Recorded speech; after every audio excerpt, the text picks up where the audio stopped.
नमस्कार, गोहार छत्तीसगढ़ में आप सभी का स्वागत है। मैं हूं आपके साथ दिव्यांशु जोशी। कहते हैं एकता में ताकत होती है, पर कर्मचारियों का आंदोलन जिस दिशा में जा रहा है वो तो कुछ और ही बयां कर रहा है। प्रदेश में सरकारी विभाग के कर्मचारियों की हड़ताल का दूसरा दिन रहा। इस बार कर्मचारियों की हड़ताल अनिश्चितकालीन है। हड़ताल सोमवार से प्रदेश भर में शुरू हो गई है। हालांकि कर्मचारी संघ का लिपिक वर्ग इस हड़ताल से पीछे हट गया। फिर भी 90 विभागों के 4 लाख से ज्यादा कर्मचारी हड़ताल पर रहेंगे। महंगाई भत्ता, गृह भाड़ा भत्ता बढ़ाने की मांग को लेकर छत्तीसगढ़ के कर्मचारी संगठन अनिश्चितकालीन हड़ताल पर है। दावा है कि इस हड़ताल में 90 कर्मचारी अधिकारी संगठन शामिल हुए हैं। आइए अब आपको सुनवाते हैं पूरे मामले में क्या कुछ कहना है सत्ता पक्ष और विपक्ष सहित कर्मचारी संगठनों का। को लेकर के 22 तारीख से अनिश्चितकालीन आंदोलन में है। कर्मचारी अधिकारी फेडरेशन के बैनर तले पूरा छत्तीसगढ़ में आंदोलन किया जा रहा है। पहला तो केंद्र के समान 34% महंगाई भत्ता हम लोगों को देना चाहिए। राज्य सरकार 22% महंगाई भत्ता दे रही है और 12% कम है महंगाई भत्ता हम लोगों को मिल रहा है। और इसी प्रकार गृह भाड़ा भत्ता 6वें वेतनमान के अनुसार दिया जा रहा है, जबकि राज्य सरकार में 7वां वेतनमान जारी हो गया है, तो 7वें वेतनमान के अनुसार में गृह भाड़ा भत्ता दिया जाना चाहिए। देखिए, उनसे बातचीत हुई थी और बातचीत करके ये 6% बढ़ाया गया और उसके बाद आधे जो संगठन हैं उसका स्वागत किए हैं। दूसरे संगठन के लोग भी मेरे से मिलने आए थे। उन्होंने कहा कि 6% से 1% भी बढ़ा दीजिए। कोई सौदेबाजी थोड़ी होगी भाई, अर्थव्यवस्था को देखते हुए हमने वो बढ़ाया।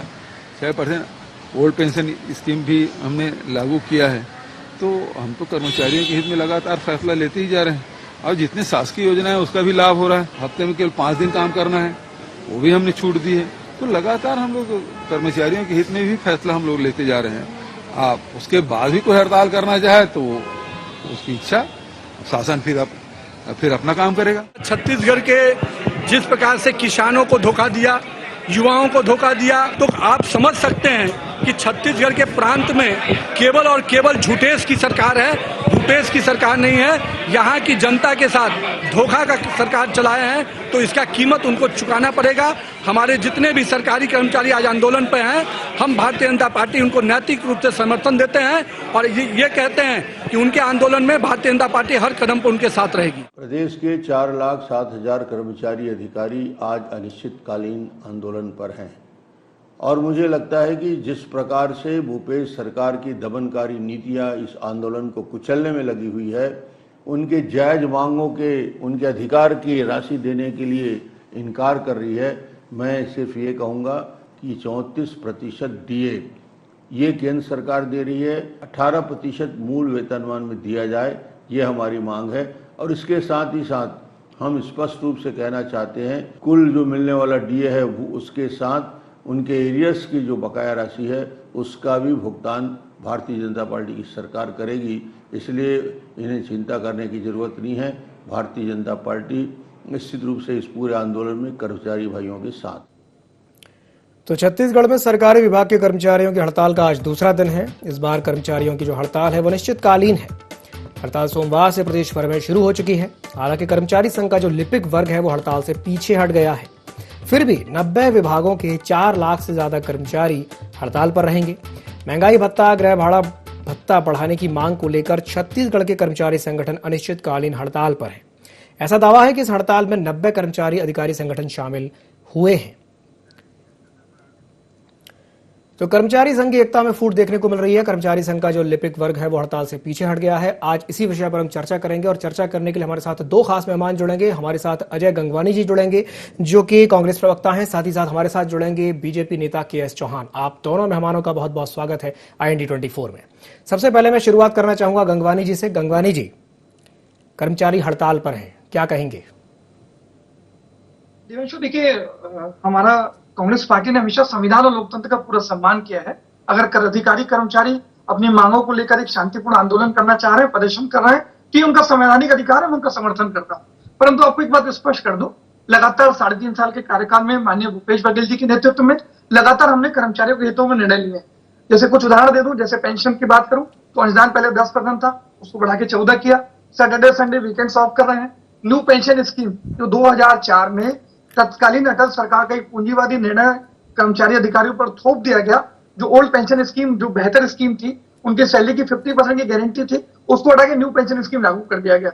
लगातार अधिकारी कर्मचारियों की मांग के आधार पर ओल्ड पेंशन स्कीम लागू करने का प्रयास हम लगातार कर रहे हैं, लेकिन कहीं ना कहीं केंद्र की मोदी सरकार और पेंशन अथॉरिटी या रेगुलेटरी कमेटी उस पर ऑब्जेक्शन लगा रही है। हक का 17,240 करोड़ देने के लिए तैयार नहीं है।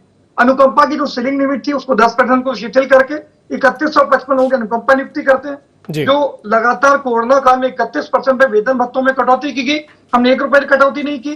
कर्मचारियों की छटनी विभिन्न राज्यों और केंद्र सरकार के द्वारा की गई, हम एक कर्मचारी की छटनी नहीं की। तो ये सारे निर्णय बताते हैं कि माननीय भूपेश बघेल जी के नेतृत्व में लगातार हमने अधिकारियों कर्मचारियों के हितों में संवेदनशील निर्णय लिए हैं। और एक बात स्पष्ट कर दूं, जो इनका कर्मचारी अधिकारी फेडरेशन है उसमें 95 से ज्यादा संगठन जुड़े हैं। लगभग 50% से ज्यादा कर्मचारी संगठनें जो है मुख्यमंत्री से मिली, उन्होंने 6% जो डीए की वृद्धि की गई उसमें अपनी सहमति जताई, उसके बाद ये निर्णय लिया गया।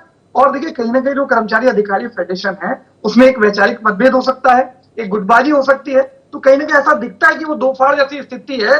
और लिपिक वर्ग जो एक प्रमुख वर्ग था इन कर्मचारी आंदोलन का, उसने भी बैकआउट की घोषणा की है। तो मैं उसकी व्यक्तिगत उस पर कमेंट करना उचित नहीं मानता, परंतु कहीं ना कहीं कर्मचारी का 50% जो संगठन था उसने सहमति जताई थी, उसके आधार पर हमने निर्णय लिया है। और आज भी आपके लोकप्रिय चैनल पर स्पष्ट कर दूं कि चर्चा के रास्ते खुले हैं। 6% डीए हमने बढ़ा दिया है। किस प्रकार से कोरोना की विपरीत परिस्थितियां पूरे देश में रही, छत्तीसगढ़ में भी थी, तो कहीं ना कहीं अभी वर्तमान में भी जो हमने परिवर्तन किया है 6% डीए बढ़ाया है। दिव्यांशु जी, लगभग 1000 करोड़ से ज्यादा का आर्थिक भार हम पर पड़ रहा है। और आगे माननीय मुख्यमंत्री और मुख्य सचिव जी ने स्पष्ट रूप से कहा है कि आगे रास्ते खुले हुए हैं, फिर भी आगे निर्णय लिया जाएगा। और एचआरए के लिए उन्होंने स्पष्ट रूप से आश्वस्त किया था दिव्यांशु जी कि एचआरए की जो आपकी मांग है वो भी संवेदनशील ढंग से विचार करके आगे उसमें बढ़ोतरी की जाएगी। तो आपके लोकप्रिय चैनल पर स्पष्ट करूं कर्मचारियों से कि आपकी सरकार है, छत्तीसगढ़ के जो 4,80,000 कर्मचारी हैं वो हमारे कर्मचारी हैं, और उनके संबंध में सही निर्णय पूरी संवेदना से, पूरी संवेदनशीलता से माननीय बिल्कुल बातचीत के जो रास्ते हैं वो पूरी तरह से खुले हुए हैं। बिल्कुल आपने सही कहा गंगवानी जी। चलिए मैं चौहान साहब से प्रतिक्रिया ले लेता हूं। चौहान साहब, आपने बात सुनी गंगवानी जी की, वो कह रहे हैं कि बातचीत के रास्ते खुले हुए हैं, क्या कहेंगे इस पर? दिव्यांशु जी, मेरे को ये समझ में नहीं आता कि इनको कैलकुलेशन नहीं आता है या ये लोग झूठ बोलते हैं। यहाँ की मुख्यमंत्री जी भी बोलते हैं कि 50% लोग बैकआउट हो गए हैं इस आंदोलन से। तो टोटल 5 लाख कर्मचारी हैं जी, सरकारी कर्मचारी 5 लाख हैं, और 4 लाख के आसपास कर्मचारी आज भी आंदोलन में हैं। 90 से 92% लोग आज भी उसमें आए, आज आंदोलन में आए हैं और हड़ताल किए हुए हैं। दूसरी बात ये है कि आपने जो मुख्यमंत्री जी की स्टेटमेंट सुना वो धमकी भरा था।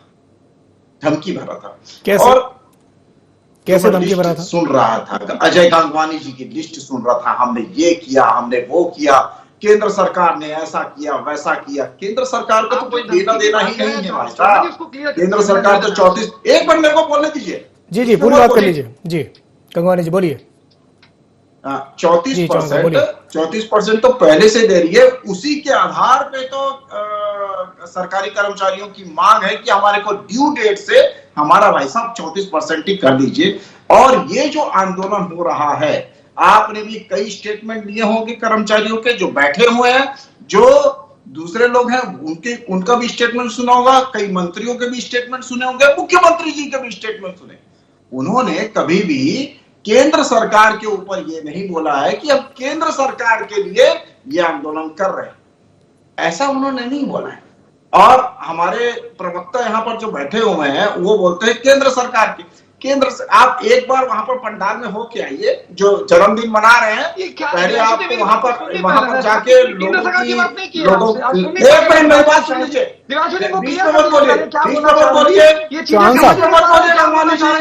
गंगवानी जी एक मिनट मैंने केंद्र सरकार की बात मैं बोलने नहीं दूंगा आपको। गंगवानी जी उनको बोलने दीजिए, अपनी बात पूरी कर लेने दीजिए, मैं आपके पास वापस आता हूँ। मेरी बात नहीं रखने दूंगा, आपकी बात नहीं रखने की बात ही नहीं कर रहा, केंद्र सरकार की बात क्यों कर रहे हैं?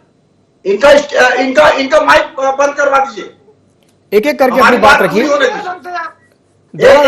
दोनों ही मेहमानों से मेरा विनम्र आग्रह है, एक एक करके अपनी बात रखिए। चौहान साहब अपनी बात पूरी कर लीजिए। वहां पर जाके देखिए जी कितने परेशानी में है। आप जाके वहां पर पहले उनका निदान करिए, उसके बाद एस्मा एक्ट लगाने की धमकी दे दिया, एसेंशियल सर्विस मेंटेनेंस एक्ट लगाने की धमकी दे रहे हो आप।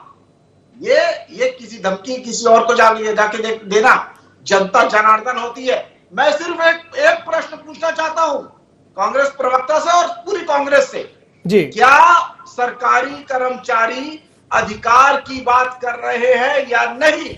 और दूसरा ये कि जो उनका आंदोलन चौथे चरण में पहुंच गया है, वो चरणबद्ध जो जैसा आंदोलन करना चाहिए वैसा आंदोलन कर रहे हैं कि नहीं कर रहे हैं? इसका जवाब आपके मुख्यमंत्री भी नहीं दे पाएंगे। जितने भी स्टेटमेंट आते हैं आपके, या तो आश्वासन भरे आते हैं या आते हैं आपके धमकी भरे। आपसे बात की थी, आप तो पहले बात करना नहीं चाह रहे थे। जब 5 दिन की हड़ताल हुई पिछले जुलाई में, उसमें भी आपने पैसा काट दिया। वो अपनी छुट्टी लेते गए थे, लेकिन आपने पूरा पैसा काट दिया। लगभग 60 करोड़ रुपया कर्मचारियों का पैसा काटा गया सिर्फ डराने के लिए। और दूसरी बात, 6% जब उनको बोला गया तो कर्मचारी ने मना कर दिया, और 6% की जब घोषणा की गई तो 6% सशर्त बोला गया कि आप अगर 22 तारीख को आंदोलन नहीं करेंगे तो 6% दिया जाएगा। अब मैं ये बोलता हूं कि जो मंत्रालय में जो कर्मचारी आ रहे हैं वो 950 से 1000 है, और जो लोग वहां पर मंत्रालय में काम कर रहे हैं, जो आए हैं, जो जिनके अटेंडेंस है, वो फेडरेशन में है ही नहीं। 90 संगठन में आपका 1-2 संगठन अगर नहीं दे रहा है तो वो 50% हो जाता है। 50 आपको चलिए चौहान साहब जी चौहान साहब, मैं प्रतिक्रिया ले लेता हूं। मैं प्रतिक्रिया ले लेता हूं गंगवानी जी से। गंगवानी जी, उन्होंने अधिकार की बात कही है कि कर्मचारियों का जो अधिकार है वो उनको मिलना चाहिए। जी बिल्कुल जी, मैं जवाब ले रहा हूं, मैं जवाब ले लेता हूं। गंगवानी जी क्या कहेंगे इस पर? देखिए, मैंने वक्तव्य की शुरुआत में कहा था, उनका प्रदर्शन और आंदोलन उनका संवैधानिक अधिकार है और असहमति का पूरा सम्मान है। और यही कहीं मूलभूत अंतर है कांग्रेस की 3.5 साल की सरकार का और भारतीय जनता पार्टी की 15 साल का। आज भी वो शिक्षा कर्मियों का आंदोलन बुरा नहीं भूले हैं। शांत हो जाइए, क्या तरीका इनको शांत करिए पहले। चौहान साहब, उनको अपनी बात पूरी करने दीजिए। शांत हो जाइए चौहान साहब, गंगवानी जी को अपनी बात पूरी करने दीजिए, मैं आपके पास वापस आता हूँ। ये इनका चरित्र है। शांत हो जाइए चौहान जी। चौहान साहब शांत हो जाइए, चौहान साहब शांत हो जाइए, चौहान साहब शांत हो जाइए, शांत हो जाइए। गंगवानी जी को अपनी बात पूरी करने दीजिए। देवांशु जी, ऐसे लोगों को मेरा निवेदन है, ना बुलाएं डिबेट पे। जो देखिए, ऐसे डिबेट नहीं हो पाएगी, ऐसे डिबेट नहीं हो पाएगी। अगर आप दोनों बोलते रहेंगे और कोई सुनेगा नहीं तो डिबेट कैसे होगी? बोलिए जी बोलिए। शांत रहेंगे चौहान जी, सब सुनने का साहस रखिएगा। जी देखिए, मैंने स्पष्ट रूप से कहा, एक कर्मचारी अधिकारी संगठन अगर शांतिपूर्ण प्रदर्शन आंदोलन कर रहा है तो उनका संवैधानिक अधिकार है, असहमति का पूरा सम्मान है। और यही कहीं ना मूलभूत अंतर है हमारे 3.5 साल की कांग्रेस सरकार का और ये 15 साल की भारतीय जनता पार्टी की सरकार का। आज भी बुढ़ापार में शिक्षा कर्मियों के आंदोलन के समय किस प्रकार से बातों में ताले लगा दिए जाते थे, माताओं और बहनों के अंतर्वस्त्र काले झंडे दिखाने के नाम पे चेक किया जाता रहा, किस प्रकार से लाठीचार्ज किया गया, बर्बरता पूर्वक जो है उनके ऊपर मारपीट की गई। आज ओपी चौधरी जो तत्कालीन कलेक्टर थे, किस प्रकार से कर्मचारी अधिकारी नेताओं को जेल में घुटना टेकने के लिए मजबूर किया, वो देश का छत्तीसगढ़ की जनता आज भी नहीं भूली है। तो कहीं ना कहीं कर्मचारी हितैषियों ने जो ढोंग कर रहे हैं, जो राजनीतिक पाखंड कर रहे हैं, न केवल छत्तीसगढ़ के कर्मचारी और छत्तीसगढ़ की जनता बहुत अच्छे से समझ रही है। आज बंगोली की सभा में एक युवा जब रमन सिंह से ये प्रश्न पूछता है कि रोजगार का क्या होगा, तो रात भर तेलीबाना थाने पिटाई की जाती रही। तो कहीं ना कहीं असहमति और विरोध के स्वर इनको कभी बर्दाश्त नहीं थे, लेकिन हमारे सरकार में पूरा सम्मान है। और देखिए, मैंने स्पष्ट रूप से कहा कि कर्मचारी संगठन में आंतरिक मतभेद हो सकता है, वैचारिक विभिन्नता हो सकती है, उसमें मैं कमेंट करना उचित नहीं मानता, लेकिन कर्मचारियों के विभिन्न संगठन ने जो 6% डीए बढ़ाया उसकी सहमति जताई है। और ये कहीं ना कहीं जो राजनीतिक पाखंड यहाँ चौहान जी कर रहे हैं, ये समझ रहे हैं कर्मचारी कहीं ना कहीं। सबसे बड़ी बात गंगवानी जी, एक सवाल मैं आपसे ये करना चाहूंगा कि ठीक है, आपने ये कहा कि राजनीति अपनी जगह हो सकती है, लेकिन देखिए, कर्मचारी अगर हड़ताल पर इस तरह से बार बार जाएंगे तो कहीं ना कहीं जो कामकाज है वो तो प्रभावित हो ही रहा है। जितने भी सरकारी कार्यालय हैं, अगर उनमें काम ही नहीं होगा तो उसमें पिसेगा कौन? उसमें पिसेगा आम आदमी। उस पर क्या कहेंगे? बहुत अच्छा प्रश्न दिव्यांशु जी, मैं इसी प्रश्न का जवाब देना चाह रहा था। अभी जो वेतन कटौती की बात चौहान जी कर रहे थे, आपको एक आदेश बता दूं, ये आदेश है सामान्य प्रशासन विभाग का 10 अप्रैल 2006। जब छत्तीसगढ़ में भारतीय जनता पार्टी की सरकार थी, उनका एक परिपत्र जारी, वर्ड टू वर्ड रिपीट कर रहा हूं दिव्यांशु जी, दर्शकों को भी सुनना चाहिए कि क्या कह रहा हूं मैं। ठीक है, उसके तहत स्पष्ट लिखा था, राज्य सरकार ने अप्रैल 2006 में एक परिपत्र जारी किया गया। इसमें स्पष्ट रूप से कहा गया, शासकीय सेवकों द्वारा हड़ताल, धरना तथा सामूहिक अवकाश आदि प्रकार के जो वो हरकतें हैं, वो छत्तीसगढ़ सिविल सेवा आचरण नियम 1965 के अनुसार कदाचार मतलब मिसकंडक्ट की श्रेणी में आएंगे। ऐसा करने वाले शासकीय सेवक अनुशासनात्मक कार्रवाई के भागी होंगे। साथ ही उस समय का वेतन देय नहीं होगा और इस अवधि को ब्रेक इन सर्विस माना जाएगा। ये पूरा प्रपत्र है जो 2006 में भारतीय जनता पार्टी की तत्कालीन सरकार ने किया था। और ये जो प्रपत्र है, मैं उसका विरोध नहीं कर रहा हूं, परंतु ये स्पष्ट है। आपने जो दिव्यांशु जी प्रश्न उठाया कि कहीं न कहीं कर्मचारी अधिकारी का जो आंदोलन है, अगर उससे आम जनता को तकलीफ हो रही है, तो ये सबसे बड़ा यश प्रश्न है। और माननीय भूपेश बघेल जी के मंच इस बात से स्पष्ट है कि हमने आपकी कर्मचारियों की मांगों को माना है, 6% हमने बढ़ाया है, तो आपको ये फर्ज बनता है कि कहीं ना कहीं जो छत्तीसगढ़ की आम जनता है, विभिन्न विभाग है, सरकारी विभागों, किसी आम जनता को तकलीफ नहीं होनी चाहिए। तो उन्होंने इस बात को स्पष्ट कहा। ये धमकी वाली जो भाषा का प्रयोग चौहान जी कर रहे हैं, कहीं ना कहीं झूठ और भ्रम फैलाने का भारतीय जनता पार्टी का प्रयास है। और देखिए, खुद 2006 में इस बात का समर्थन करते हैं कि अगर आंदोलन किया जा रहा है जिससे पब्लिक को तकलीफ हो रही है, तो उनके वेतन में कटौती की जाना चाहिए और उसे ब्रेक इन सर्विस माना चाहिए। यहाँ उनके चौहान जी आज बैठ के राजनीतिक पाखंड में ढोंग दिखा रहे हैं। जी गंगवानी जी, ये बात आपने ठीक कही कि मुख्यमंत्री भूपेश बघेल ने ये कहा है कि 6% डीए बढ़ाने का कर्मचारियों ने स्वागत किया है। लेकिन कहीं ना कहीं हमें ये भी देखना होगा, जैसे कि बीजेपी की जो सह प्रभारी हैं नितिन नवीन, उनका कहना यह है कि कर्मचारी अपने आप को ठगा हुआ महसूस कर रहा है। वो कहते हैं कि कर्मचारी अपने आप को ठगा हुआ महसूस कर रहा है। क्या कहेंगे इस पर? देखिए, बहुत अच्छा प्रश्न है, इसका भी जवाब दे दूं। देखिए, कहीं ना कहीं केंद्र की मोदी सरकार आज की डेट में हमारा 55,000 करोड़ रुपए रोक के रखती है। आपको अगर आंकड़े देना चाहो तो पूरे आंकड़े भी दे दूं, हर बार देता हूं डिबेट पे। आपके जीएसटी क्षतिपूर्ति 14,000, कोयले की रॉयल्टी 4140, पूरा डिटेल है 55,121 करोड़ रुपए गंगवानी जी, केंद्र की मोदी सरकार। गंगवानी जी, आप ये कहना चाहते हैं कि छत्तीसगढ़ में जो कर्मचारी हड़ताल पे बैठे हैं उसके लिए जिम्मेदार केंद्र की मोदी सरकार है? आप ऐसा कहना चाहते हैं? देखिए, मैं दिव्यांशु जी पूरा आपको स्पष्ट करूं, आपके लोकप्रिय चैनल पर दर्शकों को 2 बातें मैं कहना चाहता हूं। अभी हमने जो 6% डीए बढ़ाया है, उसपे कहीं ना कहीं 1200 करोड़ के आसपास का आर्थिक भार हमारे खजाने में पड़ा है। अगर हम उसको 6% बढ़ाना चाहते हैं, तो कहीं ना कहीं संवैधानिक व्यवस्था के अनुसार, संघीय व्यवस्था के अनुसार केंद्र सरकार का ये दायित्व है कि छत्तीसगढ़ के अधिकार का जो हक का 55,121 करोड़ रुपए रोक के रखा है, उसको छत्तीसगढ़ के रूप देना चाहिए। और दूसरी बात, जीएसटी क्षतिपूर्ति की बात करूं आपसे, आज जब 2017 में जीएसटी लागू की गई, तो हमको लगभग जीएसटी क्षतिपूर्ति 5 साल की बात की गई। आज कहीं ना कहीं छत्तीसगढ़ उत्पादक राज्य दिव्यांशु जी, हर साल जीएसटी क्षतिपूर्ति को बंद करने से छत्तीसगढ़ को 5,000 करोड़ रुपए, कोई छोटी रकम नहीं है दिव्यांशु जी। उसको हम बढ़ाने की बात करते हैं तो स्वीकार नहीं करते, लेकिन कहीं ना कहीं जीएसटी क्षतिपूर्ति की जो शेष है उसको 2005 साल और बढ़ा देते हैं। तो कहीं ना कहीं भारतीय जनता पार्टी का दोहरा चरित्र है। छत्तीसगढ़ के अधिकार का हक का पैसा देना नहीं चाहते, जीएसटी क्षतिपूर्ति की अवधि बढ़ाना नहीं चाहते, और यहाँ इनके प्रवक्ता बैठ के आरोप लगाते हैं। यह कहीं ना कहीं दोहरा चरित्र है।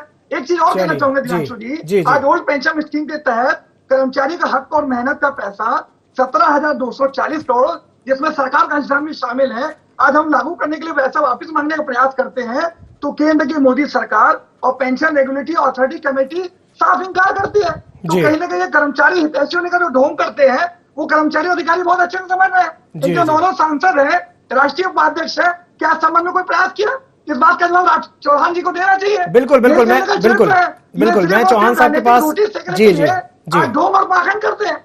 जी, चलिए मैं चौहान साहब से प्रतिक्रिया लूंगा, लेकिन उससे पहले हमारे साथ एक और मेहमान जुड़ गए हैं। हमारे साथ चर्चा में लखन चौधरी जी जुड़ गए हैं, जो कि राजनीतिक विश्लेषक हैं। लखन जी, बहुत बहुत स्वागत है आपका ND24 में। लखन जी, मैं आपके पास आऊंगा, लेकिन उससे पहले मैं चौहान साहब से प्रतिक्रिया ले लेता हूं। चौहान साहब, आपने गंगवानी जी की बात सुनी, क्या कहेंगे इस पर? वो तो ये कह रहे हैं कि जिस तरीके से ये जो देखने को मिल रहा है छत्तीसगढ़ में, कर्मचारी लगातार आंदोलनरत हैं और आंदोलन चल रहा है, उसके लिए कहीं ना कहीं बीजेपी की सरकार जिम्मेदार है, केंद्र सरकार जिम्मेदार है। क्या कहेंगे इस पर? वो कह रहे हैं कि पैसा नहीं दिया है।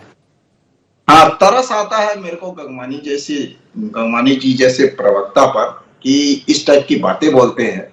आपका कोई भी मंत्री, कोई भी सचिवालय इस बात को बोले, कोई भी निर्देशालय इस बात को बोले कि केंद्र सरकार से पैसा नहीं आ रहा है, इस वजह से आपका डीए और एचआरए नहीं दिया जा रहा है, और कोई भी कर्मचारी वहां पर खड़ा होकर बोले कि केंद्र सरकार को पैसा देना चाहिए, इस वजह से हम ये हड़ताल कर रहे हैं, एक भी कर्मचारी नहीं बोला, ये मैं पहले बोल चुका हूँ। और मेरा एक छोटा सा प्रश्न है, आपने जो बात की थी, आपने जब वादा किया था, तो क्या वादा किया था आपने?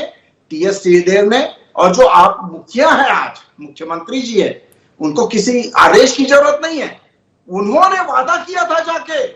तो ये दिव्यांशु जी का दोहरा चरित्र है, यहाँ पे आरोप लगाएंगे। जब वादा किया अपनी बात पूरी करने दीजिए। वादा सिर्फ वादा नहीं रह जाता है। आप बीच में मत बोलिए, नहीं तो मैं बोलने नहीं दूंगा, वो पहले बता रहा हूं। बीच में मत बोलिए। हाँ, गोल ये गोल गोल नहीं है, सीधी बात है। गोल गोल जो कर रहे थे ना, वो आप कर रहे थे, आपका चरित्र है ना? तो आप बात को सुनिए। दूसरी बात ये, गंगवानी जी शांत हो जाइए, गंगवानी जी शांत हो जाइए, उनको अपनी बात पूरी करने दीजिए। एक भी क्वेश्चन का आंसर नहीं दे पाए गंगवानी जी, एक क्वेश्चन का, ना मेरे क्वेश्चन का, मेरे 4 प्रश्नों का जवाब देने दीजिए। क्यों नहीं दे रहे? चलिए मैं आप दोनों के पास वापस आता हूं। हमारे साथ लखन चौधरी जी भी जुड़े हुए हैं। मैं लखन जी से एक सवाल कर लेता हूं। लखन जी, मेरा आपसे सवाल ये है कि ये जो हड़ताल हो रही है कर्मचारियों की, आप इसे कैसे देखते हैं? और कहीं ना कहीं आप ये मानते हैं कि इस हड़ताल की वजह से जो आम आदमी है वो प्रभावित हो रहा है, पिस रहा है? क्योंकि देखिए, सरकारी कार्यालयों में अगर काम ही नहीं होगा तो आम आदमी कहीं ना कहीं परेशान तो आम आदमी होगा ना। लखन जी, क्या कहेंगे इस पर? बिल्कुल, देखिए आपकी बात सही है कि कर्मचारियों के हड़ताल से आम आदमी प्रभावित हो रही है, लेकिन देखिए मैं आज इस चैनल के माध्यम से एक निष्पक्ष बात कहूंगा। इस हड़ताल के लिए जिम्मेदार कहीं न कहीं सरकार है। देखिए, मैं सरकार की आलोचना नहीं कर रहा हूं या मैं भाजपा का समर्थन नहीं कर रहा हूं। मुख्य वजह इसकी, दिव्यांशु जी, कर्मचारियों में नाराजगी की मुख्य वजह यह है कि अभी 1 महीना पहले विधायकों का और मंत्रियों का जिस तरह से वेतन भत्ता बढ़ाया गया था 65% तक, 65% वेतन भत्ते बढ़ाए गए थे, उसकी वजह से मैं कल खुद जो है कर्मचारी संगठनों के कई प्रतिनिधियों से मैं बात किया, उनसे मैं मिलने गया था, सबकी यही नाराजगी है। यदि 1 महीना पहले विधायकों और मंत्रियों के वेतन और भत्ते में ताबड़तोड़ बढ़ोतरी नहीं की गई रहती तो कर्मचारियों में इतना बड़ा आक्रोश नहीं रहता। इसके पहले बजट में जो विधायक निधि था उसको 2 करोड़ से बढ़ाकर सीधा सरकार ने 4 करोड़ कर दिया। तो कर्मचारियों का यह कहना है कि यदि सरकार के पास पैसा नहीं है तो इस तरह विधायकों, मंत्रियों के लिए, निगम मंडल के सदस्यों के लिए जो पैसा खर्च किया जा रहा है, वेतन बढ़ोतरी की जा रही है, वो कहां से आ रहा है?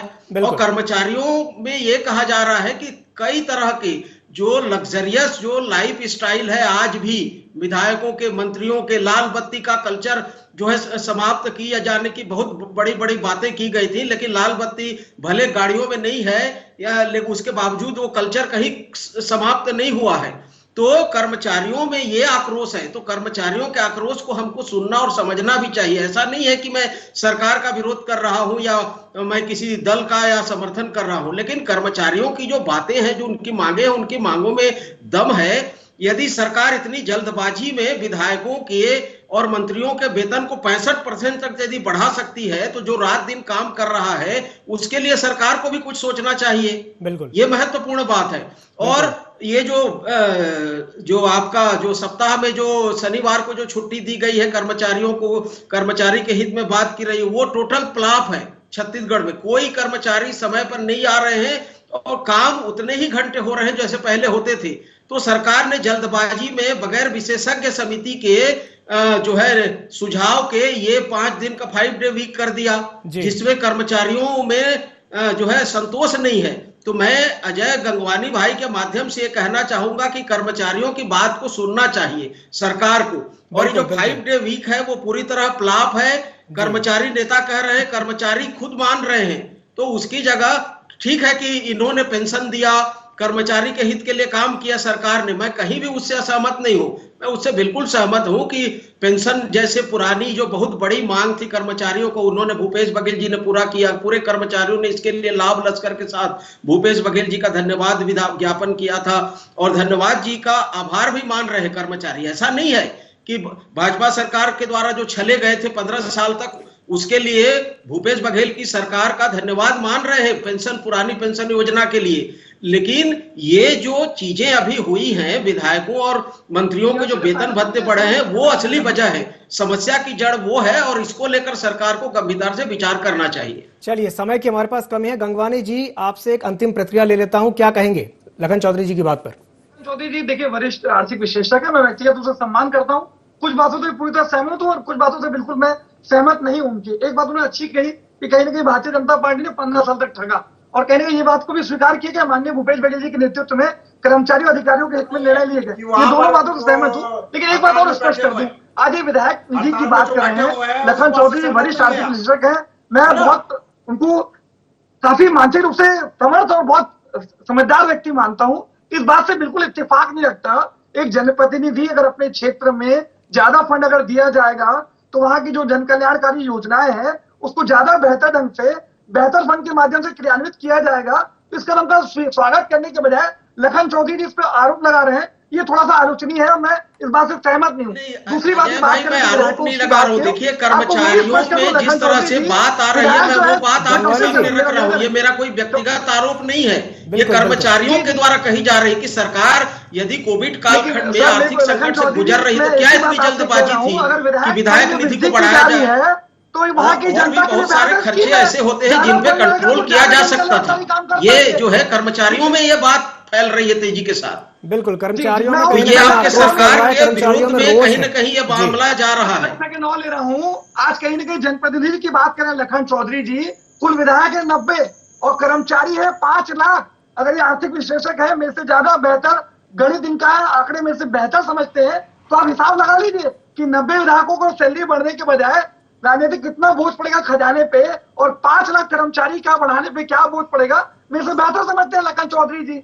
और कहीं ना कहीं बिल्कुल आपकी बात बिल्कुल सही है, लेकिन कर्मचारी रात दिन काम कर रहा है तो वो तो तुलना करेगा ना। ये जो चीजें हैं ये चीजें हम समझते हैं, लेकिन कर्मचारी इस चीज को नहीं समझता। कर्मचारी ये सब चीज की तुलना करता है और जायज भी है उसका। लोकतंत्र में आप यदि विधायक बने हैं, मंत्री बने हैं, तो आपको हर चीज सुविधा मिले और कर्मचारियों को ना मिले, ये भी जायज नहीं है। आपकी बात का पूरा सम्मान है। मैंने अपने वक्तव्य के शुरू में ही कहा था, असहमति जताने का, प्रदर्शन करने का, आंदोलन करने का पूरा संवैधानिक अधिकार है। असहमति का पूरा सम्मान है। हम खुद अधिकारी कर्मचारी के, देखिए सबसे स्पष्ट कर दूं, हमारे माननीय भूपेश बघेल जी नियत नीति और मंशा बात से स्पष्ट है कि बिल्कुल सही कहा आपने गंगवानी जी। कर्मचारी को पूरा अधिकार है, संविधान उसे ये अधिकार देता है कि वो अपनी बात रख सके। हमारे पास समय की कमी है। आप तीनों मेहमानों को हमारे साथ जुड़ने के लिए बहुत बहुत धन्यवाद। तो आज इस विषय पर हमने चर्चा की है, कर्मचारी संघ की एकता में फूट देखने को मिली है। कर्मचारी संघ का जो लिपिक वर्ग है वो हड़ताल से पीछे हट गया है और कर्मचारी संघ ने यह दावा किया है कि 90 विभागों के 4 लाख से ज्यादा कर्मचारी जुड़े हुए हैं। तो भूपेश बघेल का इस पर बयान भी आया कि वर्किंग डेज को हमने 5 दिन का कर दिया, 6% डीए बढ़ाने का स्वागत किया गया है। लेकिन कहीं ना कहीं कर्मचारियों का जो असंतोष है वो लगातार देखने को मिल रहा है।